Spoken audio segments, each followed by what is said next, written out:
Bonjour à tous, bienvenue au podcast Dans la Lune avec Noémie. Podcast que j'ai déjà enregistré, mais grâce à la magie du cinéma, je suis là pour vous faire une annonce. Parce que j'ai une petite tendance à les faire à la fin de l'épisode. Mais là, je me suis dit, hey, on est capable d'éditer une vidéo, fait que je vous fais mon annonce maintenant. Il y aura ma première canalisation de groupe qu'on a décidé d'appeler Dialogue avec l'univers qui va se dérouler à Rimouski le 11 juillet à 18h. Ça va être au centre Aster de Rimouski. Je vais vous mettre toutes les informations dans la description du vidéo. Et je voulais vous dire que j'offre aussi toujours des séances de canalisation privées. Si jamais ça vous intéresse, vous pouvez m'écrire un petit courriel à l'adresse noemiturbide22@gmail.com ou en regardant par la suite quand vous aurez terminé l'écoute du podcast. J'ai mis tous les liens, là. Il n'y a pas de trouble. Je suis facile à contacter. Alors voilà, mes annonces sont faites. Nous revenons maintenant à notre programme principal. Hey, bye bye. Hmm. Bonjour tout le monde, j'espère que vous allez bien. Je suis encore très heureuse de vous rejoindre aujourd'hui dans cet espace de podcast que je trouve vraiment merveilleux de pouvoir partager avec vous. Aujourd'hui, on est dans un endroit différent encore. Je sais pas, on dirait que je suis inspirée à faire changement un peu ces temps-ci. J'ai comme envie d'être dehors, même si on n'est pas vraiment dehors, on est dans ma serre en fait. Puis c'est vraiment un bel espace que je suis très contente d'avoir accès puis d'avoir construit avec mon chum, parce que si vous le saviez pas, dans le fond, tous les espaces que vous avez vus jusqu'à présent, sauf les espaces qui sont gracieuseté de Dame Nature, sont des endroits qu'on a construits, moi et mon chum, ensemble. Puis ça a un lien avec ce que j'ai envie de vous parler aujourd'hui. C'est pas très commun qu'on voit des gens qui construisent un peu tout leur univers là, de façon très matérielle comme ça. Mais ça fait partie d'un beau chemin qui a rapport aussi à mon chemin spirituel, puis c'est le chemin de la liberté, j'appelle. C'est quoi être un être humain libre? Ça m'est vraiment comme monté tout à l'heure parce que je sens quelque chose dans l'énergie du collectif, justement, quelque chose que j'ai déjà senti dans ma vie personnelle, puis qui m'a ramené à beaucoup de souvenirs, puis surtout à une grande prise de décision quand j'étais plus jeune.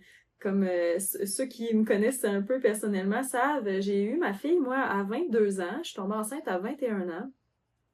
Ce que je considère comme étant jeune. J'étais au tout début de mon cheminement là, dans ma vie d'adulte puis tout ça. Mais rapidement, comment je dirais ça, j'ai été aussi indépendante puis autonome assez rapidement. Je suis partie de la maison familiale quand j'avais 16 ans. Moi, je suis née le 30 septembre, donc je suis dans les bébés de classe. Et j'ai commencé mon cégep à 16 ans. Je suis partie loin de la maison. Je viens de l'Abitibi. Abitibi-Témiscamingue. Je suis née à Val-d'Or, pour ceux qui connaissent le coin. Puis je suis allée étudier à l'Apocatière, ce qui était à plus de 1000 kilomètres de chez mes parents, de chez moi. J'ai pas été 100% autonome tout de suite à 16 ans, bien évidemment, mais déjà, tu sais, j'étais lancée dans cette direction-là, c'est-à-dire que tu sais, j'ai commencé justement à travailler, à faire un peu mes sous, tu sais, à me détacher doucement du support de mes parents, tout ça. Puis rapidement, j'ai eu vraiment l'intention d'être autonome là, dès que j'ai terminé mon cégep, c'est-à-dire quand j'ai commencé l'université 2 ans plus tard. J'avais 18 ans. Là, j'étais complètement autonome financièrement à ce moment-là. J'ai travaillé beaucoup. Mais surtout, c'est que je savais pas encore j'étais qui à cette époque-là. Tout ce que je savais, c'est que j'avais une grande énergie de mouvement vers l'avant. Moi, j'étais quelqu'un qui j'ai toujours eu comme la flamme un peu de la créativité, de la passion. C'était très fort, ça, chez moi. Puis surtout la passion de la transformation. Tu sais, je m'épanouis dans le changement et dans la transformation. Et donc, ma vie se déroulait là, comme ça, à un rythme assez effréné. Mais ce que j'ai senti à un moment donné, c'est que autant j'avais de la belle énergie puis j'avais de la belle drive, je m'en allais pas nécessairement dans la direction de mon plus grand épanouissement. Je m'en allais surtout dans la direction que je pensais avec ma tête devoir aller pour avoir du succès dans la vie, tu sais, comme beaucoup de gens. Moi, j'aspirais au bonheur ou j'aspirais à une vie pleine d'abondance puis de succès. Pas juste financier, c'était même pas tant dans mes préoccupations de l'époque, je dirais, le côté financier de tout ça, mais c'était surtout, moi, je voulais pas une vie plate. Ça, là, c'était une grande motivation pour moi. Je voulais que ça bouge, je voulais des aventures. Je savais que j'avais une grande capacité d'accomplir des choses dans la matière. Puis beaucoup de motivation aussi. Je savais aussi que j'avais un esprit vif qui me permettait de créer plein de choses. Mais j'étais perdue quant à quoi créer, disons. Je savais pas non plus, j'avais aucune notion de spiritualité ou de loi de l'attraction, qu'on crée notre univers. Là, j'étais vraiment comme pas là à cette époque-là. Mais ce qui est arrivé, c'est que quand je suis tombée enceinte, c'était pas prévu, c'était une surprise dans ma vie.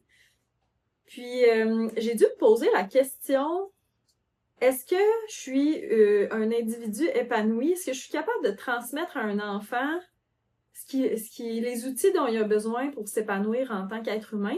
Puis là, pour la première fois, il y a eu les termes être humain libre qui sont apparus dans ma psyché. Puis là, je me suis rendu compte que j'étais pas libre, puis j'avais pas de direction particulière, vraiment. J'étais vraiment perdue, puis je pense que c'est normal, là. Je veux dire, je m'attendais pas à avoir figure out la vie à 20 ans, là, puis j'ai toujours pas figure out la vie, comme je vous le dis très souvent. Mais j'ai un sens plus clair de ma direction, puis surtout de ma mission, là, en tant qu'être humain.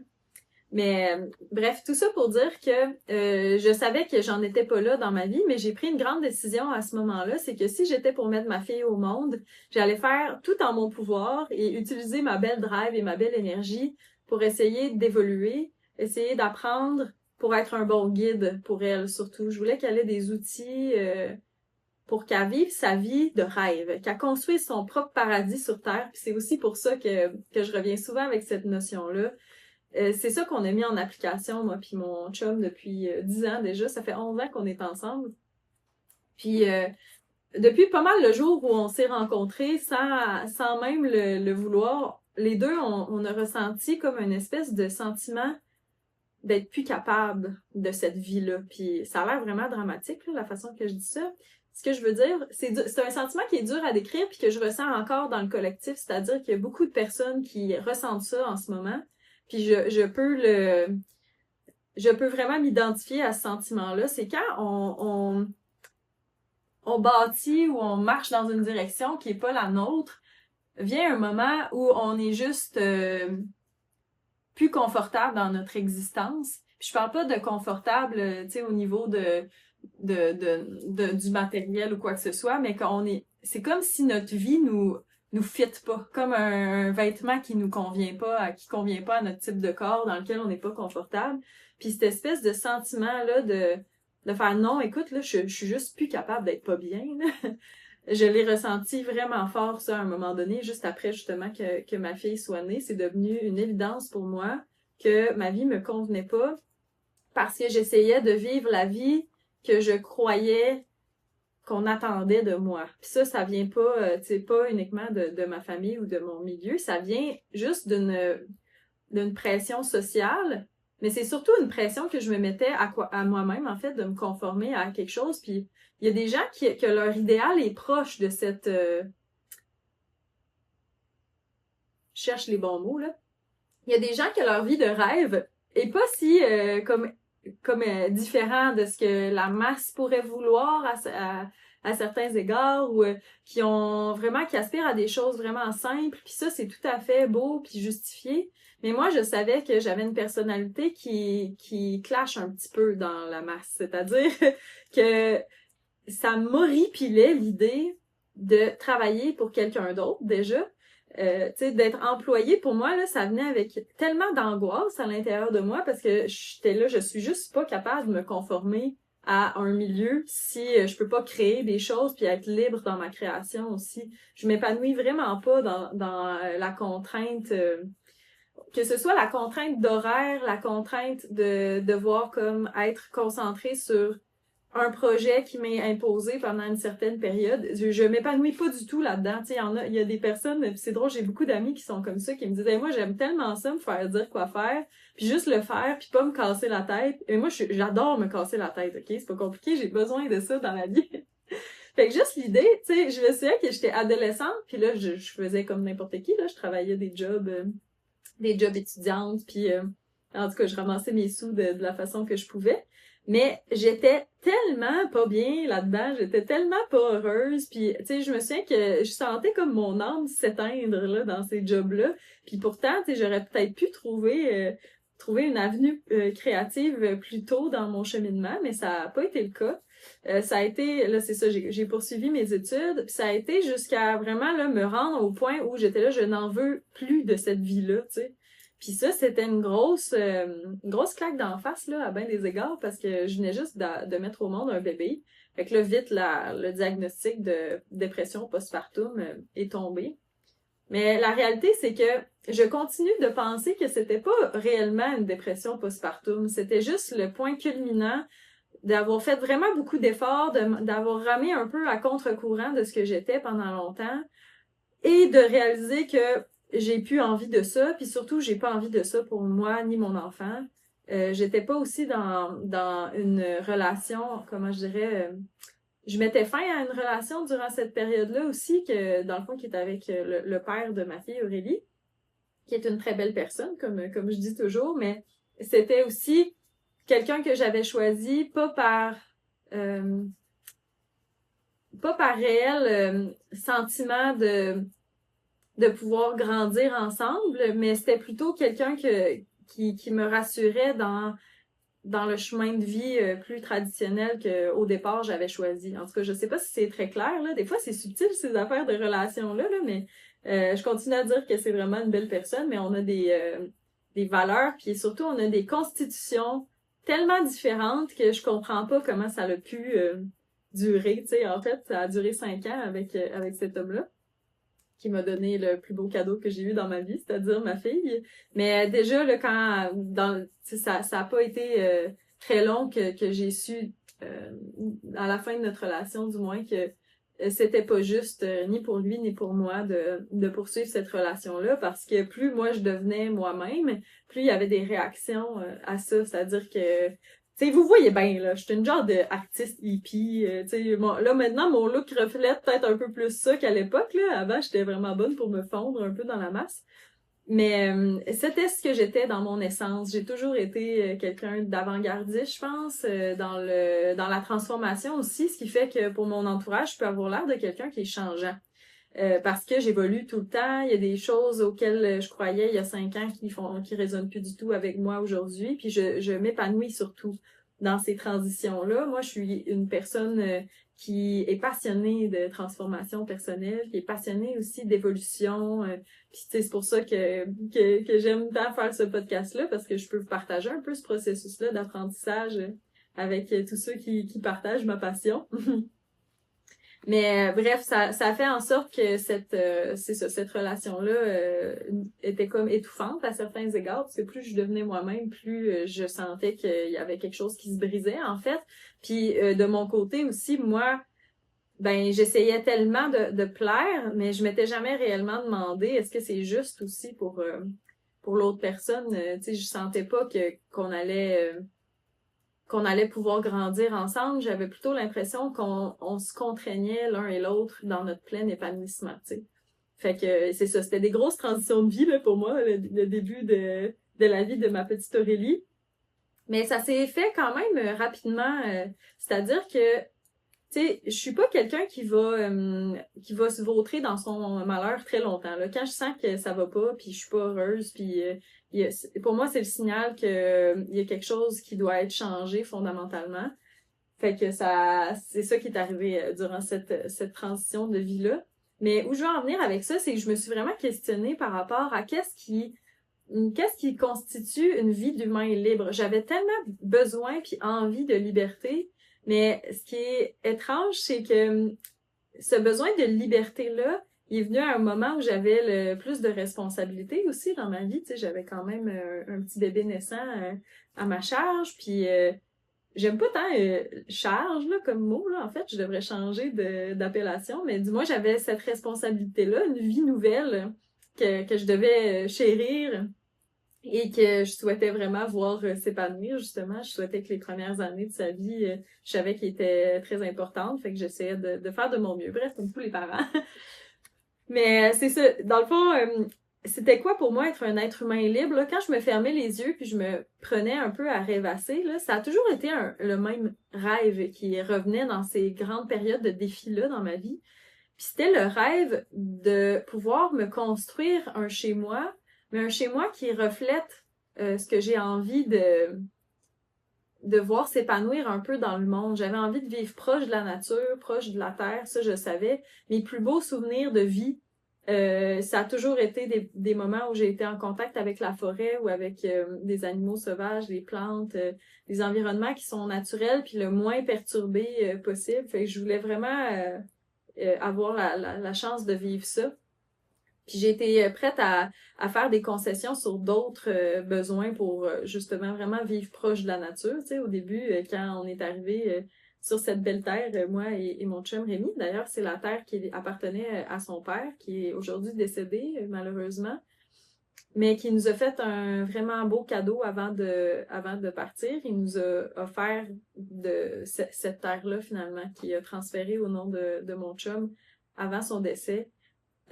Puis c'est vraiment un cadeau précieux, ça, puis je vais toujours être reconnaissante de ça parce qu'il a réalisé nos deux rêves un peu en même temps. Puis c'était son rêve à lui aussi de s'installer ici, c'est ça qui est particulier. Il souhaitait prendre sa retraite puis se construire une maison en bois rond, venir habiter ici. Puis la terre est grande, là, on a 21 hectares ici, fait qu'on aurait eu moyen de s'installer nous aussi sur la terre.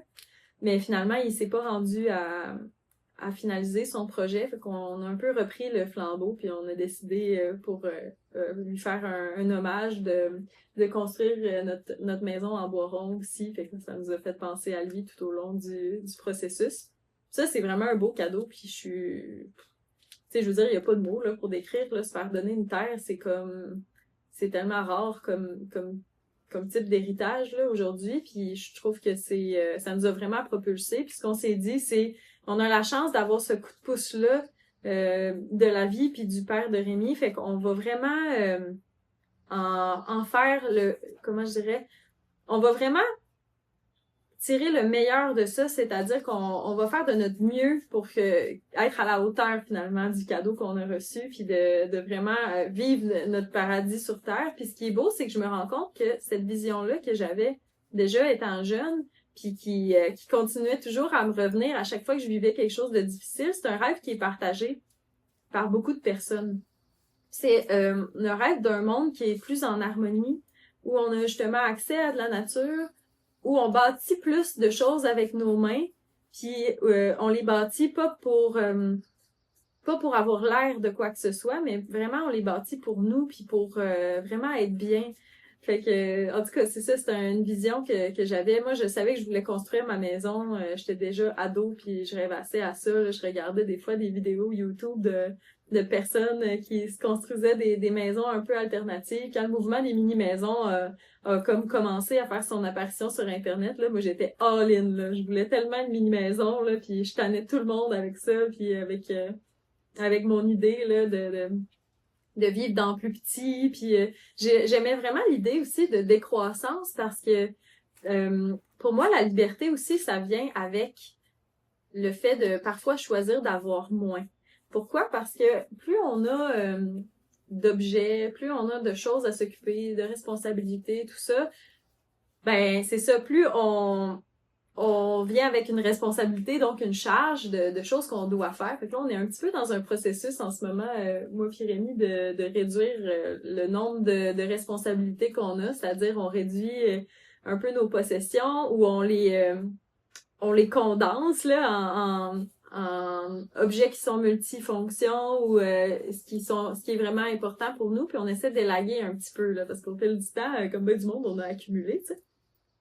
Puis on s'est rendu compte rapidement que plus on a de choses à s'occuper aussi. Puis là, on vit sur cette belle et grande terre. On a déjà beaucoup de beaucoup de tâches connexes qui viennent avec notre mode de vie, là. On chauffe au bois, on jardine, tu sais, on fait plein de projets un peu sur le side comme ça.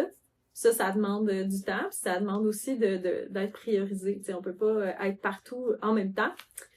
Mais tout ça pour dire que c'est ça, être un être humain libre, ça peut avoir l'air de vraiment beaucoup de choses, là, dépendamment de qui on est, puis de ce qu'on aspire à créer comme vie. Mais je sais que pour moi, là, ça veut dire de vivre dans un monde qui est plus harmonieux, de pas avoir à me battre pour travailler, de pas avoir non plus à me démener pour essayer de gagner ma vie. Ça a été clair pour moi vraiment rapidement que je préférais organiser ma vie d'une façon où j'avais pas beaucoup de choses à dépenser. Fait que donc de diminuer le plus possible mes charges fixes de vie. Fait que les coûts que tu peux pas diminuer. Tu sais, les charges fixes, ça peut avoir l'air de les abonnements qu'on a chaque mois, si on a des dettes à payer, tu sais, tous ces paiements un peu là qui reviennent de mois en mois, on a vraiment comme travaillé à diminuer ça le plus possible. Puis aussi le fait de vivre ici dans ce bel endroit. On a choisi de partager cet endroit-là parce que c'est grand pour 2 personnes et de 3 personnes avec ma fille. Mais aussi parce que ça permettait de créer comme une situation gagnant-gagnant. Nous, on fait... dans le fond, il y a des personnes qui vivent de façon permanente avec nous sur le terrain, chacun dans nos habitations.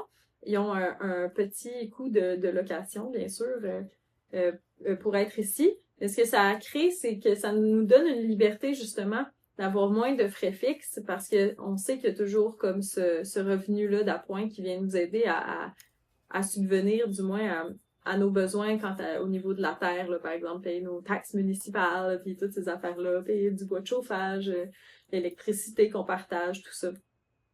Fait que ça fait un milieu de vie qui est comme à la fois intéressant pour d'autres personnes parce que ça coûte pas très cher comparé à un loyer en ville ou puis surtout ça donne accès à toute cette belle nature-là qui est autour. Ça donne accès à la communauté aussi parce que là, notre petite communauté s'agrandit. Je fais toujours attention quand je parle de communauté parce que c'est comme un mot qui est associé beaucoup, surtout quand on a de l'air un peu hippie comme moi, là, c'est très associé aux communes, là, les communes de hippies où tout le monde était un peu tout nu, puis en tout cas dans l'imaginaire là, collectif. Là. Mais c'est pas ça, là. En gros, on est des voisins qui sont aussi des amis. Donc, des fois, on fait des feux ensemble, on fait des projets aussi beaucoup avec un de nos bons amis qui habite juste à côté, justement, dans notre mini-maison. On est des gens qui collaborent sur plein de projets où on fait des activités, tout ça, mais on n'est pas fusionnel dans le sens qu'on n'habite pas dans les mêmes installations. On a besoin chacun d'avoir nos petits espaces, mais on est capable de partager l'extérieur. Ça, je veux dire, c'est tellement comme juste un plaisir, en fait, de pouvoir partager un lieu de vie qui est agréable comme ça. Fait que ça, c'est une des choses qu'on a mis en place. Le fait de vivre plus en petits groupes, en bon voisinage comme ça permet de partager des ressources. Puis ça nous donne à tous plus de liberté. Puis ça, je trouve que c'est intéressant aussi parce que c'est pas quelque chose que j'avais vraiment pensé, parce que c'est pas quelque chose qui est très encouragé dans le monde en général ou quand on parcourt un peu les chemins, le chemin scolaire, là, comme ça a été mon cas. Moi, j'ai fait mes études secondaires, cégep, université, etc. Puis on dirait que plus longtemps on est à l'école, plus on se fait un peu entraîner vers la route de l'individualité finalement. Tu sais, de avoir un travail. Tu sais, c'est très rare qu'ils parlent d'entrepreneuriat dans le chemin scolaire. Là. Puis quand on parle d'entrepreneuriat, c'est toujours comme dans le but de devenir une grosse entreprise, puis la croissance à tout prix, puis tout ça. Fait que tu sais, c'est un peu moins ma vibe, disons. Mais on parle jamais de essayer de se mettre plusieurs familles ensemble pour essayer de diminuer des coûts, faire un jardin communautaire. Tu sais, il y a comme pas beaucoup de l'aspect de communauté qui est très mis de l'avant là dans nos sociétés. Mais moi, je pense que c'est une des clés pour être plus libre comme individu. Parce que la réalité, c'est qu'on peut pas tout faire tout seul. Là. Nous, on a appris ça assez vite. Là, on est arrivé ici plein d'idées puis plein d'espoir. Là, on vivait dans une tente roulotte à ce moment-là avant de construire notre mini maison. Puis on voulait construire notre maison, jardiner, être autosuffisant, bûcher, faire nos affaires, nos matériaux. Tu sais, il y avait comme rien qu'on voulait vraiment acheter déjà fait. Tu sais, on est deux super créateurs, là, moi et Rémi, on est deux artistes à notre façon. Mais on s'est vite rendu compte que c'est juste impossible, il n'y a pas assez d'heures dans une journée pour pouvoir tout faire, là. Déjà que c'est ça, moi je cuisine énormément, là, j'achète rien de préparé, là, ou quoi que ce soit, fait que, c'est comme déjà un investissement de temps, là. Il y a une belle autonomie, disons, culinaire, là, dans notre vie. On jardine aussi maintenant, mais c'est parce qu'on a terminé notre maison, là. Parce que dans le temps qu'on était en train de construire, là, jardiner, ça semblait une montagne aussi, parce que ça, c'est une autre affaire qui demande du temps, qui demande de l'amour aussi, puis qui demande à être priorisé si on veut réussir à avoir une belle récolte, puis avoir c'est ça, un système qui fonctionne sans demander trop d'entretien. Fait qu'il y a une belle force à aller chercher dans la communauté, puis de s'assembler avec des personnes qui ont des rêves similaires, parce que ça, c'est quelque chose qu'on partage ici. Tout le monde, on rêve d'être plus libre de vivre la vie qu'on a rêvé déjà quand on était plus jeune, mais qu'on continue aussi d'entretenir, le rêve qu'on continue d'entretenir, qui continue à évoluer en chacun de nous, d'avoir une vie plus contemplative. Puis c'est là où je veux en venir, parce que ça vient avec il y a une part de contemplation qui est nécessaire dans l'élaboration de son paradis personnel. Parce que, puis j'utilise maintenant le mot contemplation plus que méditation, parce que, tu sais, la méditation, le yoga, c'est associé beaucoup à une grande discipline, une discipline personnelle. Moi, je suis pas quelqu'un qui a vraiment peur de la discipline, tu sais, je me considère assez disciplinée dans beaucoup de sphères de ma vie. Mais j'ai une petite résistance face aux pratiques très rigides, par exemple. Ça, j'ai bien de la misère. Puis la méditation, c'est quelque chose que je sais que quand je le fais, ça me fait du bien, mais des fois, c'est pas accessible. C'est-à-dire que vraiment, là, être dans un état méditatif profond, là, tu sais, me mettre à méditer, mettons, 30 minutes, là, ça semble gros. Mais la contemplation, là, tout le monde peut faire ça. Puis c'est un art, en fait, là, la contemplation. Ça peut être fait même quand on est en action. C'est ça que je trouve merveilleux. C'est simplement d'ancrer son attention dans ce qui se déroule dans le moment présent. Ça peut être écouter les sons, regarder le paysage. Ça peut être un peu comme ce que je fais en ce moment. Il y a une part de moi qui est en contemplation quand je fais ces podcasts-là. Je sais pas de quoi je vais parler la plupart du temps, fait que je fais juste comme contempler le flot des idées qui viennent puis qui sont exprimées, tu sais, mais sans être trop attachée à quoi que ce soit. Je sais que c'est comme plus une transmission ou une expression du moins, ces podcasts-là qui ont un produit très poli, là, puis tout ça. Mais j'aime mieux que ça reste comme ça aussi, c'est plus agréable. Mais il y a une part de contemplation dans beaucoup d'aspects de ce que je fais. Puis ce que je trouve beau avec l'art de la contemplation, c'est que ça peut être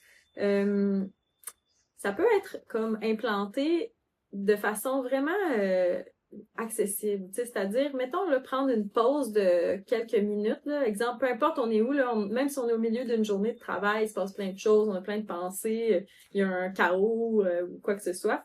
C'est toujours possible de se retirer, aller aux toilettes, puis de prendre 3-4 respirations. C'est ça, c'est un art contemplatif, là. Écouter sa propre respiration ou juste être assis dehors, profiter d'un coucher de soleil. C'est de juste essayer de contempler le vide un peu, le silence ou le silence mental surtout. Puis pourquoi que je dis que ça, c'est vraiment important dans le cheminement d'essayer d'être un humain plus libre, c'est que c'est dans ces moments de silence-là ou de contemplation où on n'est pas autant pris dans le jeu de la vie ou le jeu d'essayer d'être toujours comme en action dans cette réalité-là, mais c'est là qu'on prend un petit pas de recul. C'est là qu'on a nos meilleures idées aussi, là. Il y a comme quelque chose qui va remonter dans ces espaces de silence-là. Puis moi, c'est ça que j'appelle de la canalisation, en fait. C'est ça que je fais quand je canalise. Je fais simplement le vide dans mon esprit, puis je laisse monter ce qui est plus grand que moi, un peu, ce qui est plus grand que ma personnalité, mon ego. C'est ma façon de transcender mon mental très fort. Juste faire comme quelques minutes de silence. C'est suffisant pour faire ça. Puis c'est toujours dans ces instants de silence-là ou de contemplation que j'ai eu ces aperçus-là de c'était quoi la vie d'un être humain libre pour moi. Puis être libre, là, c'est pas si difficile parce que, au fond, notre prison, c'est pas quelqu'un qui nous l'a imposé très souvent. C'est nous-mêmes. En fait, je dirais que 100% du temps, à chaque fois qu'on se sent pris dans une existence ou pris dans une situation, c'est parce qu'on s'est imposé une structure où on s'impose des croyances qui font en sorte qu'on pense qu'on n'a pas le choix. Mais la réalité, c'est qu'on a toujours le choix, puis c'est pour ça que c'est si populaire comme expression, on a toujours le choix. Mais c'est parce que c'est vrai, puis je pense qu'on reconnaît tous ça à un certain niveau, qu'on a le choix de vivre la façon qu'on veut. Moi, la vie, je la vois comme une grande toile vierge, puis c'est à moi de décider ce que je vais en faire, tu sais. Puis ma vie, je peux la créer d'une façon très en mouvement très rapide. Là. Je peux décider que dans la vie, moi j'ai envie d'accomplir des choses puis de faire des choses. Mais je peux aussi décider que ma vie de rêve, moi, c'est une vie plus tranquille, c'est une vie plus calme, où il y a plus de temps pour des plaisirs simples, comme jardiner, par exemple, ou simplement contempler la nature qui m'entoure, parce que c'est vraiment beau ici, mais je me suis rendu compte il y a quelques années que c'était comme ironique de vivre dans un endroit qui ressemble autant au paradis pour si peu en profiter. C'est-à-dire que à force d'être comme toujours pris dans mon tourbillon de projets puis d'idées, puis c'est la même chose pour mon chum, là, on a fait un peu cette réalisation-là ensemble, ben on n'était pas si libre finalement. On s'était créé une nouvelle structure qui nous emprisonnait encore une fois dans toujours plus d'action. Mais là, on essaie de être plutôt dans ben c'est ça, profiter de ce qu'on a construit les 10 dernières années ensemble, puis surtout profiter des petites choses parce que c'est là que réside la liberté en fait. C'est pas dans des grands mettons partir en voyage, je sais qu'il y a comme une espèce de saveur de liberté qui vient avec ça, puis je suis vraiment pas contre l'idée de partir en voyage, là. On le fait nous aussi, justement, puis aller découvrir, partir à l'aventure, mais la vraie liberté, là, c'est pas de se sauver ailleurs, c'est de se donner le droit d'exister, tout simplement. De pas avoir rien à prouver à personne, de pas avoir rien à accomplir absolument pour avoir de la valeur en tant que personne. C'est aussi de comme se donner le droit de faire réellement ce qui nous fait vibrer à l'intérieur de nous, même si on comprend pas intellectuellement la contribution que ça a dans le monde. Ça, c'est quelque chose que je répète de plus en plus souvent. Puis je me le répète à moi-même parce que j'ai besoin de me le rappeler aussi. C'est pas parce que, mettons, quelqu'un aime vraiment décorer sa maison, ok, par exemple. T'sais, on pourrait facilement comme conclure que décorer sa maison, ça contribue pas au bien-être collectif, t'sais. Mais moi, ça, je pense que c'est une idée, puis c'est une croyance dans laquelle on s'enferme pour pas de raison, parce que la réalité, c'est que oui, ça aide. Ça aide si c'est vraiment quelque chose qu'on aime faire, puis qu'on est dans cet état-là de jeu un peu, puis qu'on revient à notre essence d'enfant en faisant ça, là, puis en agençant des couleurs, puis en créant des accessoires, puis tout ça, ben on a une vibration, on a une fréquence qu'on aimait. Puis ça, je veux dire, j'en parle souvent maintenant, mais tu sais, c'est plus à prouver, là. Je veux dire, c'est même mesurable, là, cette fréquence-là qu'on émet ou ce champ magnétique-là qui est autour de nous. Puis quand on est dans cet état-là de jeu, puis d'être simplement bien avec ce qu'on fait, puis être passionné par notre activité, ben on contribue positivement parce que c'est ça qu'on émet autour de nous, c'est ça le paysage énergétique qu'on déploie, puis c'est comme ça qu'on crée notre petit morceau d'univers. Fait que ça, on crée un morceau d'univers où c'est correct d'être dans sa pleine expression de joie ou dans son essence plus enfantine dans un sens. Là, les enfants, ils ont ça facilement. Là. Ils se sentent pas mal là, de faire ce qui leur tente. Là. C'est sûr que les enfants ont aussi... ils sont aussi en développement de leur ego, fait qu'ils sont très cernés sur leur petite personne, c'est bien normal. Ils sont en train de se développer de cette façon-là. Mais ils ont quand même cette espèce de connexion-là à leur joie que je trouve vraiment pure et non altérée, que j'essaie vraiment comme de réimplanter maintenant dans ma vie d'adulte. Puis c'est la même chose pour Rémi, puis c'est la même chose aussi pour ma fille Aurélie, quand même à 11 ans, elle a déjà commencé à à se conditionner ou à être sensible à certains conditionnements, puis à devoir déjà déconstruire certaines choses. C'est sûr que c'est plus facile de les déconstruire à 11 ans qu'à 40 ou 50 ou 70 ans, là, mais quand même, je trouve ça assez fascinant à quel point on attrape ça jeune, la contrainte là, de penser qu'on n'a pas le droit d'être ce qu'on est. Puis c'est souvent ironique parce que tu sais, quand on veut contribuer au monde, justement, moi, je suis vraiment quelqu'un qui souhaite bâtir un monde meilleur là, depuis tout le temps. Là. Tu sais, j'ai comme des grandes aspirations à ce niveau-là. Je veux tellement aider que souvent, je me suis perdue aussi dans le fait de vouloir tellement aider. Tu sais, je veux être au service là, du plus grand, mais être au service du plus grand, c'est d'abord être au service de soi. Parce qu'on peut pas donner à partir d'un verre vide. On doit donner à partir d'un verre qui déborde et donner le surplus, tu sais. Puis moi, je veux vraiment contribuer à un monde meilleur, mais ça, j'avais pas compris que c'est ça, créer mon univers de la façon qui me rend le plus épanouie ou la plus heureuse, ben ça aussi, ça contribue. Puis ça fait partie d'apprendre à être un être humain libre que de se donner cette liberté-là, de faire ce qui nous convient. Puis je vais vous donner un exemple. Tu sais, je vous parlais dans mon dernier podcast beaucoup de ma relation au travail. Tu sais, c'est quelque chose qui est comme un peu ongoing là, depuis quelques années. Je me rends compte que je travaille beaucoup par devoir, justement, ou par désir de servir, plus que par réelle passion, des fois. Puis la ligne peut être mince, là, parce que il est là pour vrai, mon désir de servir puis de rendre service aux gens autour de moi. Mais il y avait aussi un manquement au niveau du rythme. Moi, j'ai toujours été... je suis toujours quelqu'un qui s'efforçait à mettre des choses en place de façon très rapide dans ma vie, qui met les actions comme en avant. Mais je me donnais pas toujours la possibilité d'être dans ma lenteur. Puis moi, j'ai vraiment besoin de lenteur. C'est ça que je me rends compte. Quand je prends mon temps, là, puis que je fais les choses, là, juste par le bonheur d'être comme immergée dans un processus, là.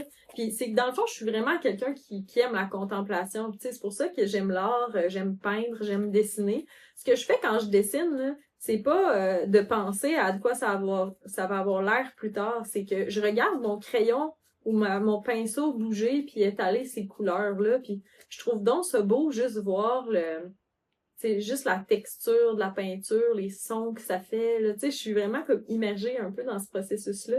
Puis j'aime que ça prenne du temps parce que ça me donne justement accès à cette lenteur-là que je trouve comme tellement magique puis merveilleuse. Mais l'ironie, c'est que quand je me donne le temps de prendre mon temps, ben tout s'accélère. Je fais tellement de choses dans une journée où j'ai pris mon temps versus une journée où je me suis dépêchée là, que ça en est drôle, tu sais.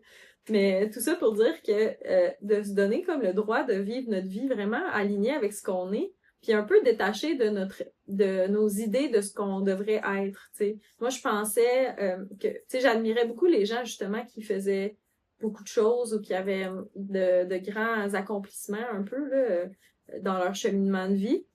Mais je me rends compte que ces personnes-là que j'admire parce qu'ils font beaucoup de choses, ils le font pas en se dépêchant souvent.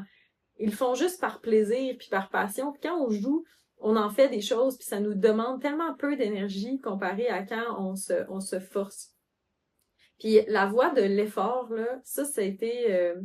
c'est encore d'ailleurs un cheminement qui est très comme présent chez moi, là, essayer de arrêter de toujours forcer. Forcer les choses, ça fait rien de bon. Puis ça veut pas dire de pas être capable de se mettre en action, justement, parce que je sais qu'il y a comme il y a différentes chimies d'énergie là, personnelles qui peuvent nous habiter. Fait que tu sais, ça c'est vraiment personnel à moi, mais je sais que je suis quelqu'un qui a tendance à forcer les choses parce que j'ai une idée dans ma tête, puis j'ai une idée d'où je veux m'en aller. Fait que là, je vais comme bûcher mon chemin alors que finalement, il y avait un sentier, là, tu sais, que j'aurais pu prendre vraiment facilement, tu sais. Ça, c'est une petite analogie juste pour vous dire que des fois, on a tendance à comme penser que ça doit, que de grands accomplissements viennent avec beaucoup d'efforts, mais c'est pas ça la réalité. C'est que les efforts se font plutôt dans le fait d'affronter nos peurs ou d'agrandir notre zone de confort, puis tout ça, mais il n'y a pas de forçage dans notre réelle mission de vie. C'est que notre vraie mission de vie, là, d'être humain libre, là, c'est de faire quelque chose qui est tellement naturel pour nous qu'on n'a même pas l'impression que ça compte, là, tu sais. Puis moi, une chose qui est comme ça pour moi, c'est le fait de transmettre mes apprentissages. J'ai tout le temps fait ça, OK? Puis c'est tellement naturel pour moi parce que, comme je vous expliquais dans mon dernier épisode, je suis une personne qui est vraiment introvertie, de nature introvertie, mais qui a un grand besoin d'expression aussi. Fait que, tu sais, j'ai toujours tenu un journal, j'ai toujours écrit vraiment beaucoup, j'ai toujours peint, j'ai toujours lu énormément sur le développement personnel, ça m'intéressait déjà, tu sais, déjà comme à 13-14 ans, là, je commençais à m'intéresser un peu à ça. Puis j'ai tout le temps partagé mes connaissances avec tout le monde. Je veux dire, je cille les oreilles là avec mon entourage, avec plein de choses depuis comme des décennies. Là. Puis ça fait partie de moi. Puis c'est tellement pas un effort pour moi de m'asseoir puis de parler de ce que j'apprends que je pensais même pas que ça comptait pour une contribution, tu sais, dans le monde. Puis je vous invite à faire comme cette réflexion-là pour votre vie à vous. Là.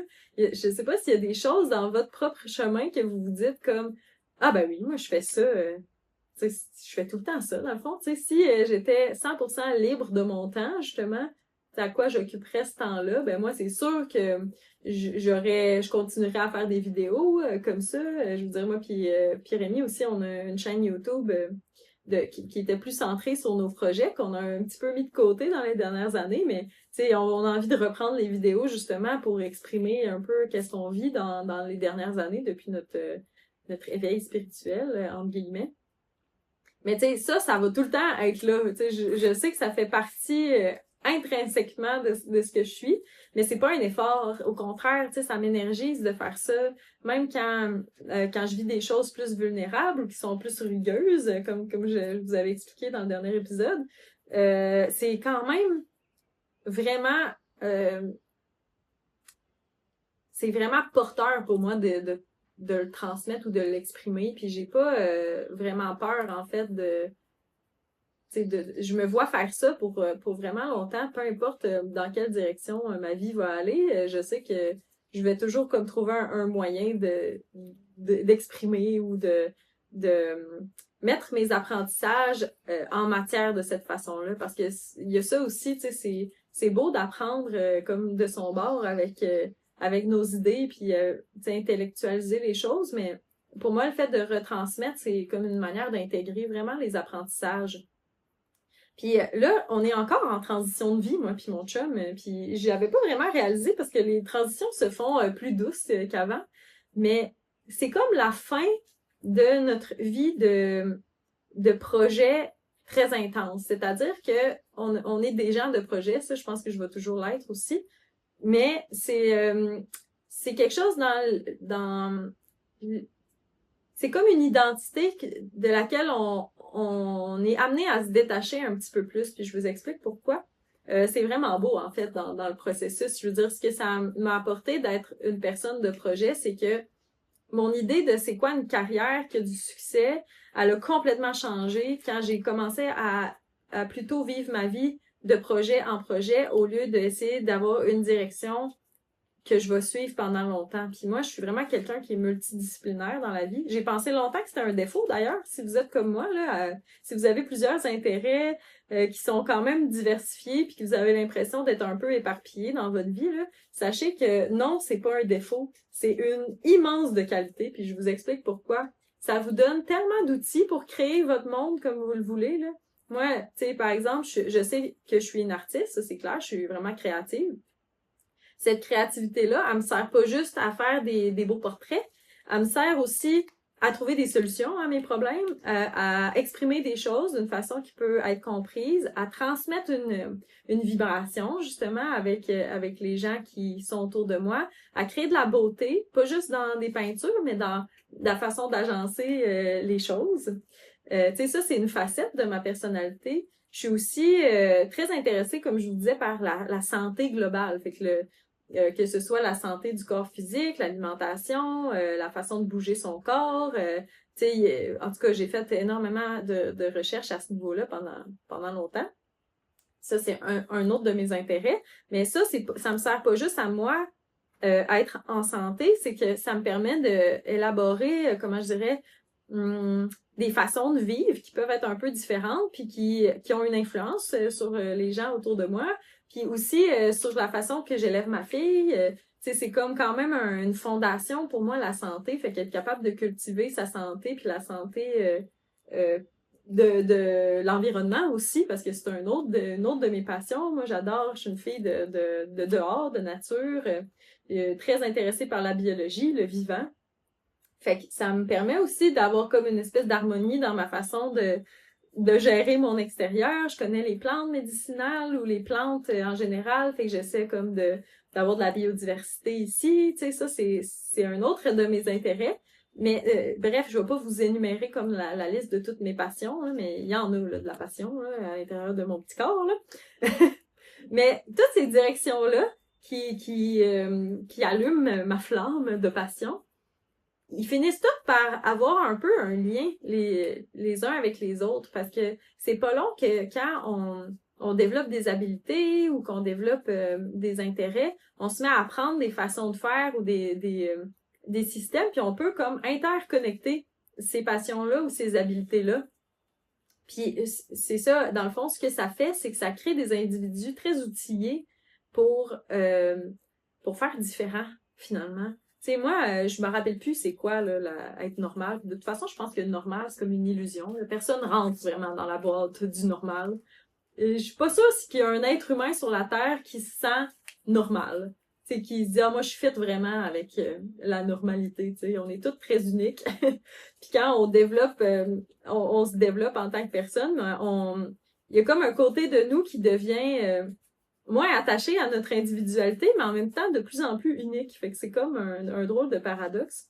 Mais c'est ça, si vous êtes quelqu'un qui avait plein de passions puis tout ça, là, explorez-les vos passions, là, ça va jamais vous nuire. T'sais. Ce que j'ai appris dans mes études en agronomie me sert encore aujourd'hui, ça me sert dans ma façon de jardiner la terre. Il y avait des choses que j'aimais puis que j'aimais pas dans ces apprentissages-là, mais justement, ça m'a informé que pour moi, il y a une façon de traiter la terre.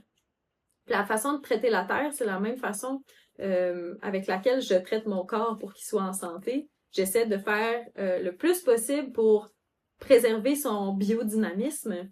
J'essaie de préserver la diversité aussi. Je fais la même chose dans mes relations sociales aussi. J'essaie d'avoir une belle diversité dans le genre de personnes que j'accueille dans ma vie. C'est-à-dire que je veux pas être amie avec des gens qui sont toujours d'accord avec moi.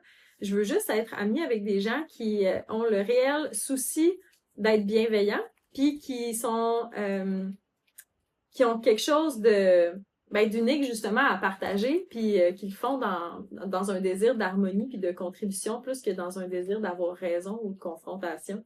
Mais j'essaie aussi d'avoir une diversité dans mon réseau social. J'essaie d'avoir comme ces mêmes éléments de santé là ou d'harmonie dans la façon que je vis mes relations interpersonnelles. Tu sais, il y a comme tous les apprentissages de vie finalement se combinent en une synergie, tu sais. Je trouve ça vraiment intéressant. Puis d'ailleurs, tu sais, la raison pourquoi que je fais des vidéos puis qu'on est capable de faire un podcast puis d'autres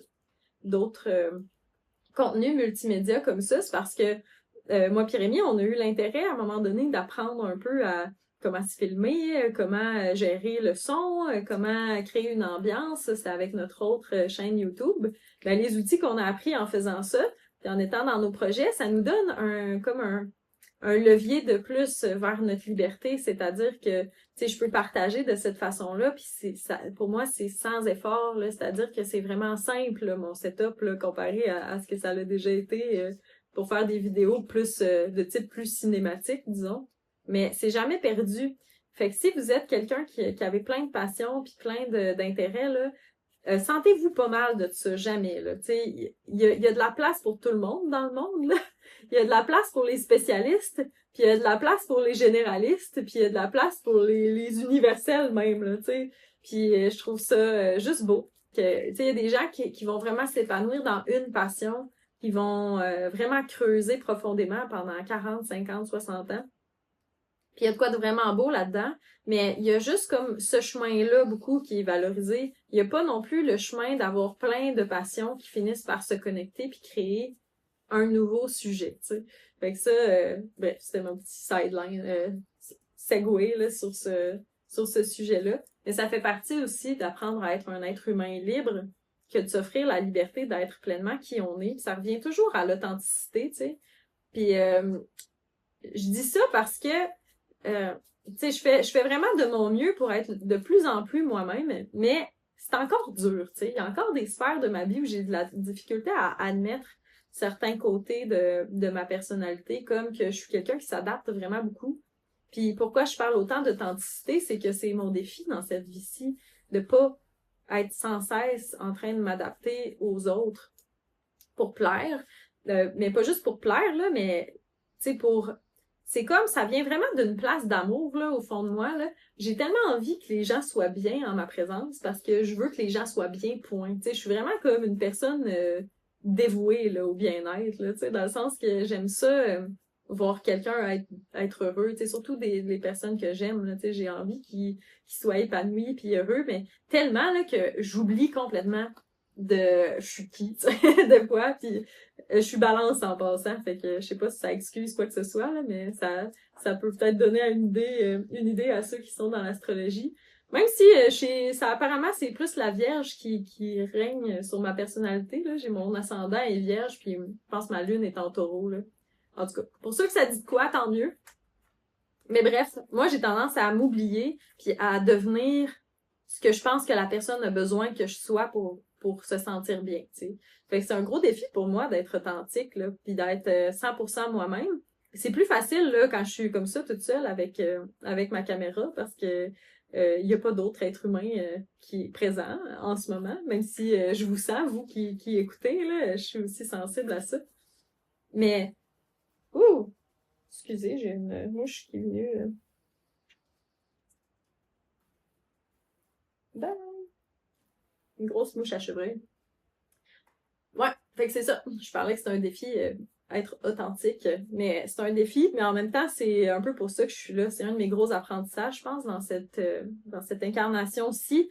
Apprendre à être pleinement l'entièreté de ce que je suis, pas juste comme sortir certaines facettes parce que je pense que celles-là sont appropriées pour l'énergie que je sens puis tout ça. Puis d'être en hyper adaptation, c'est comme pas une façon de vivre, là. On se fait du tort finalement en n'exprimant pas ce qu'on est pleinement. Puis, tu sais, s'exprimer, ça veut pas dire non plus piler sur la liberté des autres, puis d'imposer quoi que ce soit à qui que ce soit. Là. Ça veut juste dire d'être vrai, puis de pas se changer parce qu'on pense que quelqu'un va vivre un inconfort face à ce qu'on est, par exemple. Tu sais, je sais que mon apparence, ça a été pour moi vraiment quelque chose de thérapeutique, là, comme de changer mon apparence vers quelque chose qui est comme plus aligné avec ce que je suis vraiment. Mais moi, j'étais bonne pour, tu sais, comme je disais, je suis une artiste, puis je suis aussi sensible à l'harmonie puis à la beauté. Fait que j'ai tout le temps comme un peu fait attention à mon look, dans un sens. Mais j'essayais juste d'avoir de l'air vraiment normal. Tu sais, je mettais, c'est ça, tu sais, je checkais un peu c'était quoi la mode, puis j'essayais de m'adapter à ça. Puis à un moment donné, j'ai comme compris, là, c'est clairement pas pour moi, là, être à la mode. Là. Moi, je suis tellement pas bien dans du linge serré, parce que c'était la mode du linge serré, là, avant maintenant. Maintenant, c'est la mode du linge lousse. Je trouve que la mode des filles, elle a vraiment évolué d'une façon que je trouve quand même cool, tu sais. Je vois les jeunes filles, là, de 14-15 ans, là, qui sont toutes habillées en mou puis en lousse, puis ont de l'air bien dans leur linge, fait que je trouve ça bien correct. Mais je trouve aussi qu'il y a un petit manque au niveau de la personnalité, là, dans les styles, tu sais. Tout le monde est habillé pareil, puis ça, je pense que c'est le commun de l'adolescence, ça. Mais j'ai pris la décision il y a quelques années de transformer mon look vers quelque chose qui ressemble plus à comment je me sens à l'intérieur, même si ça plaît pas à tout le monde. Là. Je veux dire, les dreads, là, si vous saviez comment j'ai des questions puis des questions qui cachent un léger jugement, là, genre le comment est-ce que tu laves tes cheveux, cachant le est-ce que tu laves tes cheveux. Ben oui, je lave mes cheveux, je viens juste de les laver d'ailleurs, c'est pour ça qu'ils sont lousses, puis je les fais sécher en même temps que vous parlez, parce que c'est ça le temps qu'on a aujourd'hui. Le temps, il faut que je fasse sécher mes cheveux dans ma serre. Mais c'est ça, le fait d'avoir des dreads, tu sais, j'ai tout le temps trouvé ça beau, puis je me suis tout le temps sentie comme... Tu sais, c'est pas juste beau, mais tu sais, ça fit un peu avec comment je me sens à l'intérieur de moi. Moi, avec mes cheveux de même, là, je me sens comme une genre de déesse pirate, puis j'aime vraiment ça. Fait que je me sens bien avec mon look, ça me donne de la confiance, ça affiche un peu plus mes couleurs aussi. Fait que ça fait un beau tri dans les personnes qui viennent m'aborder ou non. Ça, je me dis, tu sais, puis je sais que l'apparence, c'est tellement comme subjectif, puis tu sais, c'est pas si important au final, mais ça peut être important dans un chemin où on apprend à être soi-même, que notre look reflète réellement comment on se sent à l'intérieur. Je trouve que c'est une belle thérapie, tu sais. Puis je porte des vêtements qui me conviennent, que je trouve confortables, mais que je trouve aussi qui sont élégants à ma façon, puis qui ont des tissus agréables. Je suis vraiment comme difficile sur les tissus, là. J'essaie d'avoir juste comme des fibres naturelles parce que je trouve que les fibres synthétiques, des fois, c'est comme moins... je trouve ça moins confortable, là, en tant que petite personne sensible, là, même avoir du plastique sur ma peau, on dirait que j'aime pas ça. Fait que je m'habille en coton, en laine, en soie, le plus possible. Puis, tu sais, j'ai des piercings aussi, ils sont discrets, mais ils sont là quand même, tu sais. J'ai un piercing dans le nez, puis j'ai mon super beau piercing de sourire aussi, qu'on voit pas très souvent. Mais tous ces petits ajouts-là, là, doucement, comme dans mon chemin, ça m'a vraiment aidé à plus afficher mes couleurs, puis à pas toujours essayer comme de me fondre avec mon environnement, tu sais. Fait que ça peut être des façons aussi d'être plus libre, ça, d'explorer qu'est-ce qui nous affiche là comme ça dans notre environnement extérieur, de quoi on veut que notre maison ait l'air, comment on veut que nos journées se déroulent. Tu sais, même ça, c'est comme une réflexion que j'ai eue récemment aussi, c'est que c'est ça, mes journées sont souvent chargées, puis j'ai pas envie qu'ils soient autant chargées. Tu sais, je me dis, ah, ce serait quoi ma journée de rêve, là? Je pense que ce serait me lever tôt le matin parce que j'aime l'énergie du petit matin. Mais pas comme commencer ma journée en faisant plein d'affaires. Là. Ce serait comme d'avoir 2 heures de contemplation. Tu sais, de boire mon yerba maté puis de juste fixer le vide pendant 2 heures. Là, je serais vraiment heureuse que ma journée commence comme ça. Tu sais. Puis après, ben j'aimerais pouvoir, c'est ça là, comme quand je ressens l'élan, parce que mon moment de contemplation se termine toujours par comme une impulsion de me mettre en action. Puis ça, je trouve ça beau. Là. C'est des actions inspirées quand on peut agir à partir de ça, plus qu'en agissant par comme bon, là, c'est l'heure que j'aille travailler, tu sais. Fait que ce serait ma journée idéale, là, que c'est ça, de me mettre en action quand je sens l'impulsion, de me mettre en action après ma longue contemplation du matin. Créer quelque chose, avoir du fun, manger de quoi de bon pour le dîner, prendre des pauses au travers de ça, faire la même chose durant l'après-midi, passer du temps dehors quand il fait beau, en dedans quand il fait pas beau. Puis avoir un moment aussi de contemplation comme le soir avant de me coucher. Tu sais, dans le fond, mes journées, j'ai envie qu'elles soient variées, mais qu'il y ait comme des composantes qui sont importantes pour moi.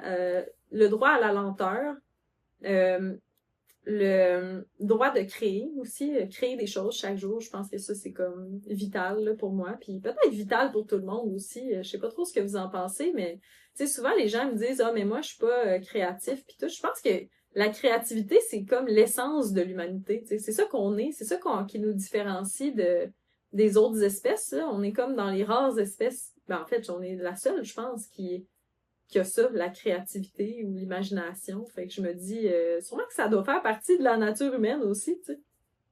Bref, explorer ma créativité, vraiment, je trouve que ça fait partie, ça, d'être un être humain libre. Il y a aussi le temps et surtout de prioriser de prendre soin de son corps. Fait qu'il y a des mouvements dans ma journée, des mouvements de mon corps, peu importe sous quelle forme ça peut être de la danse, du yoga, ça peut être transporter des roches de la rivière jusqu'à ma serre parce que je suis en train de me faire un beau plancher que je vous montrerai peut-être tantôt. Puis ça peut être n'importe quoi, mais qu'il y ait des mouvements, en tout cas, pour bouger ce beau corps-là qui nous sert à nous mettre en action. De la bonne bouffe, parce que moi j'adore manger, là. Je suis vraiment comme une foodie là, dans un sens. Là. J'aime explorer les saveurs et tout ça, mais j'aime explorer les vraies saveurs des aliments, pas des saveurs qui sont créées à partir de plein d'ingrédients bien compliqués. Là. J'aime ça savoir ça goûte quoi un vrai cocon mûr, là. Une mangue, là, une pomme. J'aime ça les vrais aliments, puis comment combiner les saveurs plus naturelles, puis pouvoir créer des repas intéressants. Fait que ça aussi, je trouve que ça fait partie de ma vie d'être humain libre, avoir de l'accès à de la bonne bouffe, puis être contente de manger ma bonne bouffe. Après ça, du social aussi, être capable d'avoir des belles rencontres avec des gens que j'aime, me sentir faire partie d'une communauté. Je pense qu'on n'est pas fait pour évoluer seul ou tu sais juste en petit noyau familial. Tu sais, on est des êtres de clan. On a évolué pendant des millénaires en tant que clan. Puis ça, je pense qu'il faut que ça revienne un peu. Là. Tu sais, les peuples les plus heureux sur Terre vivent de cette façon-là souvent, entourés d'une communauté qui est supportante puis qui est pas dans la compétition là, par rapport aux ressources, qui est plus dans l'harmonie puis dans le partage des ressources. Fait que ça aussi, je pense que c'est une composante importante de la liberté. L'abondance, ça en est une autre aussi. Moi, je pense que ça devrait pas être un privilège de vivre dans l'abondance, ça devrait être la norme. Puis l'abondance, ça veut pas dire l'excès. Ça, c'est quelque chose que on a vraiment ça à travailler, nous autres, là, les Occidentaux. Là, je pense que tout le monde va être d'accord avec moi là-dessus. Là. On vit dans une société d'excès où on a accès à tellement de ressources matérielles, mais des ressources matérielles qui sont souvent de mauvaise qualité, mais en grand nombre, tu sais. Puis ça, pour moi, c'est pas ça l'abondance, là, avoir un paquet de gugus, là. L'abondance, pour moi, c'est que tous nos besoins de base soient comblés dans l'aisance, puis qu'on ait accès à plus. Tu sais, dans le sens, tu sais, de l'accès à de la bonne nourriture, de l'accès à de la nature, ça, c'est de l'abondance aussi, là. Sans même parler de finances encore, je sais que on vit dans un monde qui fonctionne avec l'argent, puis on a besoin d'argent maintenant, ça fait partie de nos besoins ben, je vais pas dire pour vivre, parce qu'il y a des gens qui vivent sans argent, puis c'est quand même vraiment intéressant aussi comme chemin. C'est pas mon chemin, c'est pas mon aspiration non plus. C'est-à-dire que moi, l'argent, je vois ça comme une énergie, un levier, puis on peut vraiment comme créer avec ça, tu sais. Avec des ressources financières plus abondantes, on peut créer des projets qui sont plus grands que nous-mêmes. Là, on est un peu dans l'élaboration de l'un de ces projets-là. En ce moment, je vous en parlerai sûrement très bientôt. Mais l'aspect financier aussi, ça fait partie de l'abondance. Puis je pense que tous les êtres humains ont droit d'apprendre comment générer de l'abondance financière, peut-être en dehors de ce qui nous a déjà été appris, puis surtout d'apprendre à subvenir à ses besoins sans devoir dépenser énormément d'argent. Parce que ça, c'est une autre chose, là. Ça peut être vraiment comment je dirais? La misère qu'on vit, là, ici au Québec particulièrement, là, les gens qui vivent dans des situations de grande pauvreté puis tout ça, là, leur plus gros manque, c'est pas nécessairement le revenu. Puis je vais m'expliquer en disant ça, c'est que personne nous apprend à gérer un budget, à diminuer nos dépenses, comment justement avoir accès à de la bonne nourriture. C'est quoi de la bonne nourriture?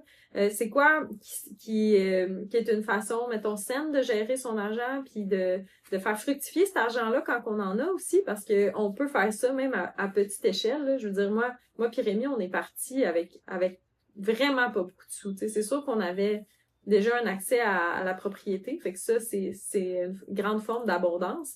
Mais, tu sais, on vivait, dans le fond, pendant tout le temps où on a construit ici, on faisait vraiment pas beaucoup de revenus, là. C'est-à-dire que, tu sais, ça me dérange même pas de dire des chiffres, là. On a vécu notre famille de 3 avec un revenu de 10 000 $ par année pendant quand même un bout, là. C'est pas beaucoup de sous, ça. Parce que, justement, on a vraiment investi comme notre temps à travailler, à construire des choses. Puis, tu sais, on prenait des petits emplois là, un peu ici et là. Moi, j'ai commencé un peu ma carrière d'artiste à ce moment-là, puis j'ai eu ben justement, je faisais confiance qu'avec cet argent-là, on était capable d'être correct, tu sais. Mais il a fallu vraiment comme organiser nos finances là, d'une certaine façon. Tu sais, on avait un budget, puis on respectait ce budget-là, puis on faisait pas beaucoup d'écart. Puis, tu sais, il y en a qui appellent ça se serrer la ceinture. Puis moi, j'ai un peu une relation mitigée avec ça, c'est-à-dire que je pense qu'on s'est beaucoup serré la ceinture à un point où c'était peut-être pas au service de notre plus grande abondance, mais on a appris des choses intéressantes, par exemple, de ces périodes-là, puis on a appris à utiliser les ressources qu'on avait, à se rendre compte qu'il y a vraiment des ressources qui sont disponibles aussi, tu sais.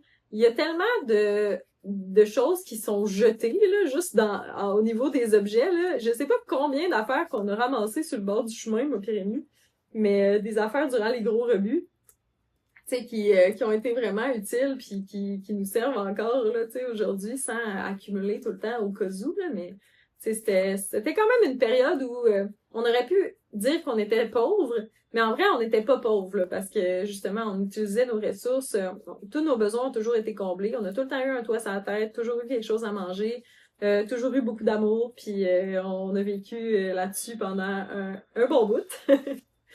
Mais à un moment donné aussi, on s'est mis à comme plus focusser notre attention sur générer plus d'abondance financière. Puis ça, c'est venu avec des décisions comme justement là, de partager notre terre. Ça fait partie aussi de la considération. Partager avec d'autres gens pour un petit frais de location.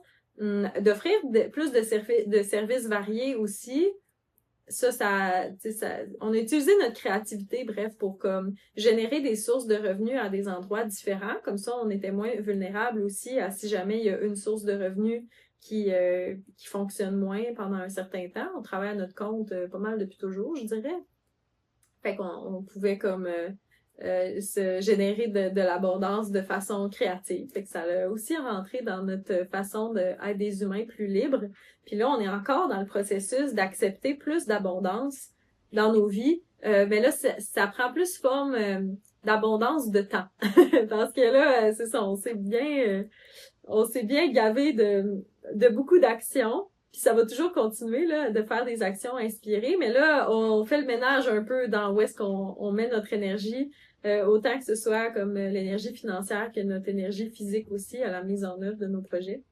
Mais tout ça, c'est comme plein d'aspects, là, pis c'est juste comme pour vous lancer des idées. Là. Ça, c'est comme mon chemin, ma réflexion par rapport à ça. Mais le plus important, je pense, pour devenir un être humain libre, c'est de simplement en avoir l'intention.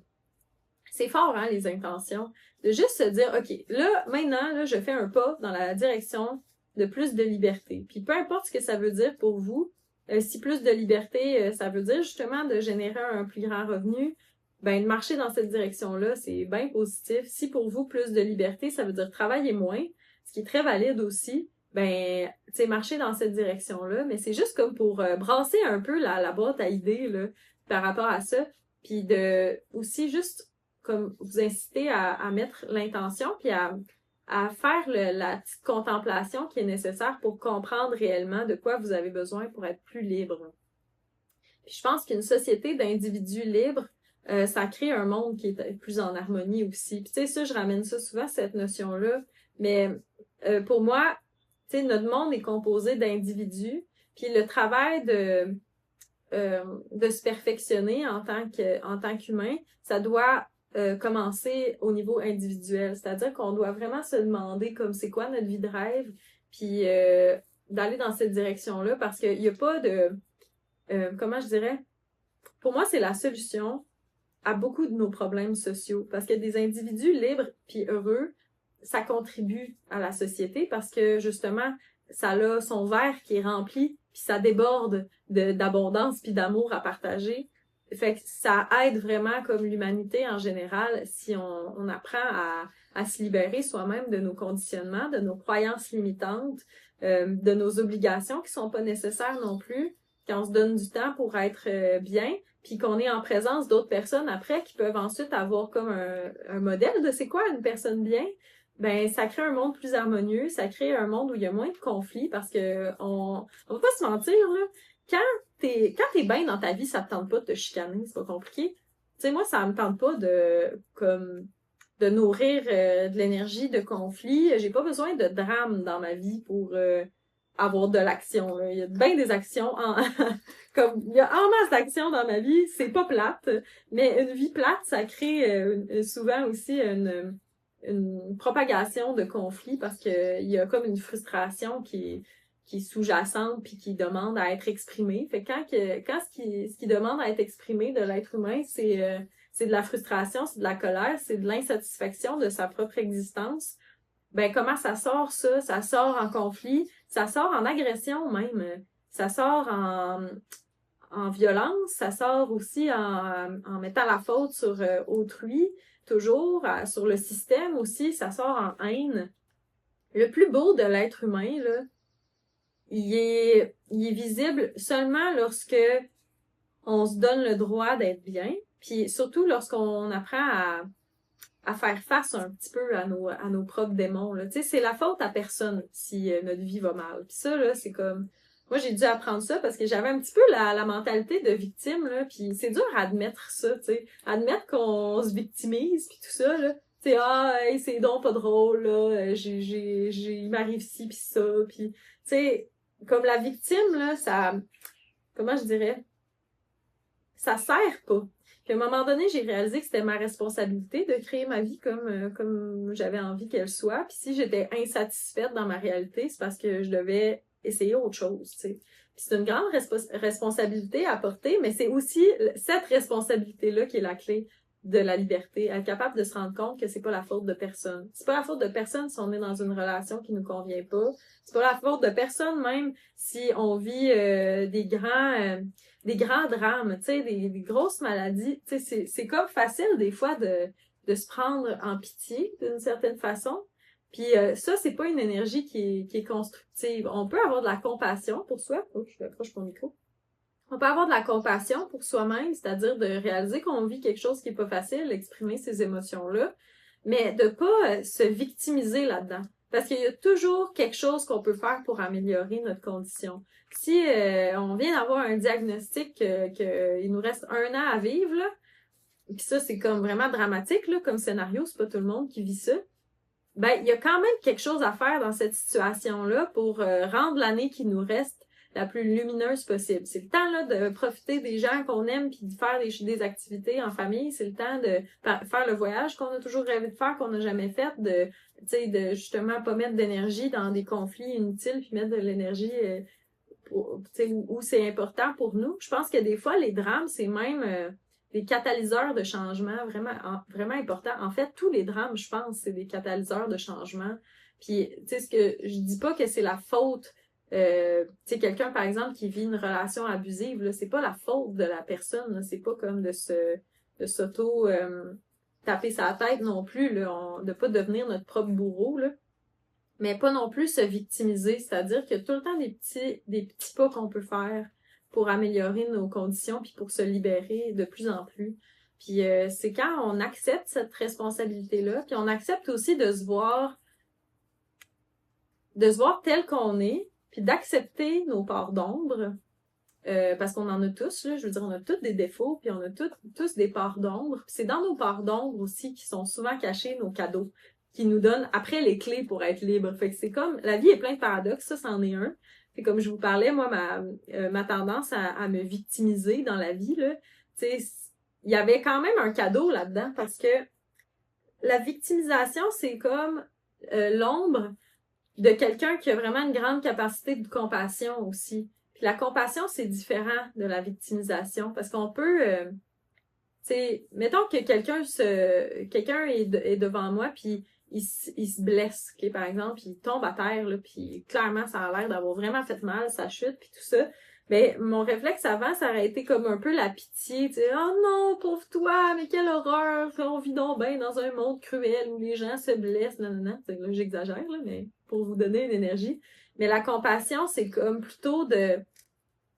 Tu sais, je trouve ça dommage que la personne se soit fait mal, mais je sais que si ça y est arrivé, c'est parce qu'elle a quelque chose à apprendre, puis aussi elle a le courage de s'en remettre. Là. On n'a aucune épreuve qui nous arrive dans notre vie qu'on n'est pas capable de surmonter. Fait que les gens qui vivent là, des grands drames dans leur vie, là, qui vivent la mort d'un être cher, qui vivent de la guerre, où est-ce qu'ils vivent, je les vois vraiment comme des âmes très fortes. Puis je les prends pas en pitié. Je trouve ça plate que ça existe dans notre monde, des drames comme ça. Mais je leur fais confiance qu'ils ont la capacité à s'en remettre. Puis que, tu sais, si je peux faire quoi que ce soit pour aider, je vais être là. Mais je victimise plus les gens, puis je me victimise plus moi-même non plus. Mais c'est un grand cadeau d'être capable de voir la vie comme ça, parce que, tu sais, surtout quand on est comme empathique puis sensible, on peut vite être submergé par les horreurs de la vie, puis ça devient un peu notre réalité aussi, là.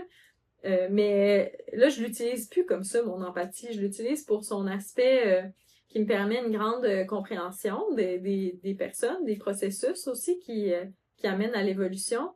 Puis je m'en sers pour me connecter à l'essence des personnes. Tu sais, c'est ça qui me permet de canaliser, c'est ça qui me permet de transmettre des choses qui, je l'espère, sont pertinentes. C'est un cadeau, ça. Mais ça vient de mon ombre. Tu sais, j'aurais pas pu développer ce côté lumineux-là sans la part d'ombre, tu sais. Fait que tout ça pour dire que pour être libre, il faut avoir le courage de se voir tel qu'on est, d'admettre nos parts d'ombre, d'admettre nos torts, nos défauts, puis aussi de se voir dans nos cadeaux puis dans ce qu'il y a de beau là-dedans. Tu sais, je connais plein de gens, puis j'ai fait longtemps partie de ces gens-là qui sont vraiment capables d'énumérer leurs défauts, mais qui sont pas capables de se nommer une qualité, là, tu sais. C'est pas de ça qu'on parle, là. Mais c'est plutôt d'être capable de se voir dans l'entièreté de ce qu'on est, avec nos forces et nos faiblesses, de s'accepter comme on est, puis de créer notre réalité pour que ça convienne à notre essence. Fait que si on est quelqu'un que vraiment, moi j'ai besoin de la nature, c'est pas un...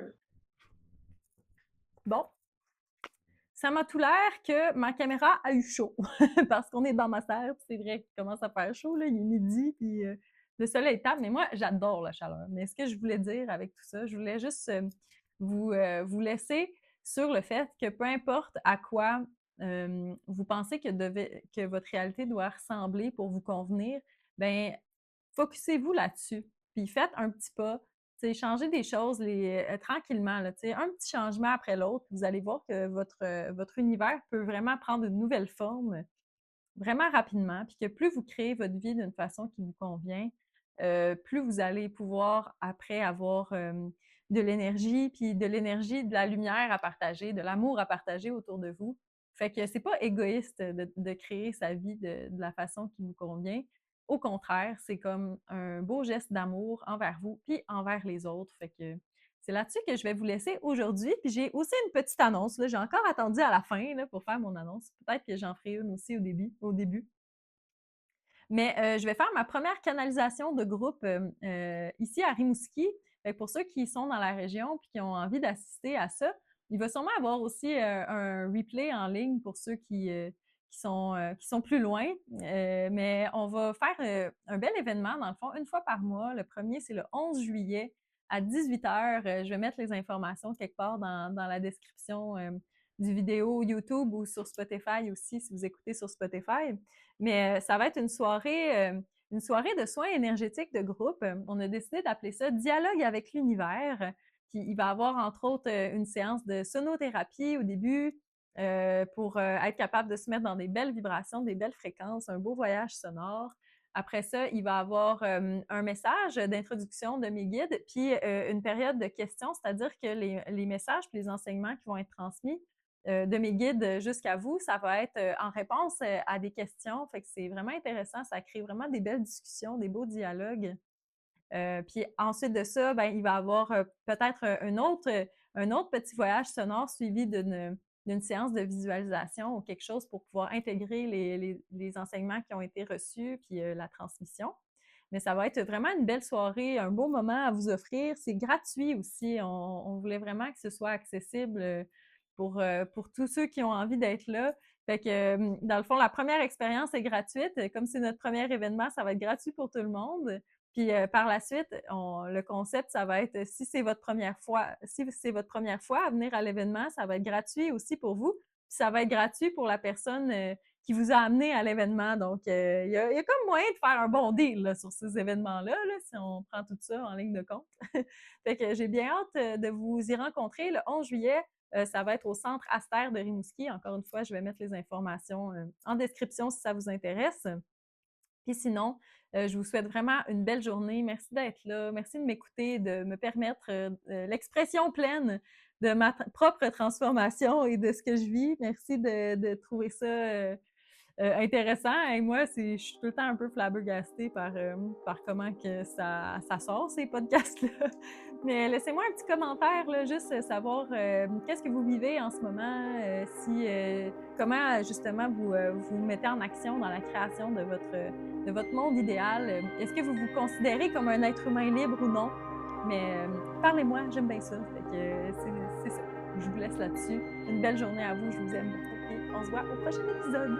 Bye bye!